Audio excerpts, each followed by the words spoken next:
السلام علیکم ورحمۃ اللہ وبرکاتہ۔ اس کا جو چھوٹے بھائی سے نکاح کیا گیا ہے یہ درست نہیں کیا گیا۔ چاہیے تو یہ تھا کہ پہلے اس نکاح کو کسی طرف لگایا جاتا۔ جب وہ اس کی منقوہ ہے تو منقوہ کا نکاح آگے تو نہیں کیا جا سکتا ہے، اور پتہ بھی ہے کہ وہ زندہ ہے، ایجنسیوں کے پاس ہے، تو پھر یہ نکاح ایسا کرنا نہیں چاہیے تھا۔ یا تو بیوی خلا لے لیتی اس سے، کسی طریقے سے اس سے خلاصی کرا لیتی، پھر آگے نکاح کرتی۔ اب اگر وہ آ گیا ہے تو وہ اس کی بیوی ہے، پہلے خامد کو چاہیے کہ اس سے دستبردار ہو جائے۔ باقی رہا حکمار جو ہے وہ بھی مستحلل تبن فرجہ، جو اس نے بیوی کو استعمال کر لیا ہے ادھر اس کا حکمار بھی چلا گیا ہے، اور لڑکی جو بیٹی ہوئی اس کی نسبت دوسرے خامد کی طرف ہی ہوگی۔ یہ شبہ النکاح اسے کہتے ہیں۔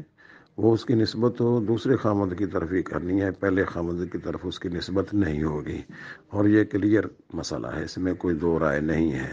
بہرحال وہ پہلے خامد کی بیوی ہے اور وہ اس کو واپس ملے گی، جو دوسرا خامد ہے وہ اس سے دستبردار ہو جائے۔ السلام علیکم ورحمۃ اللہ وبرکاتہ۔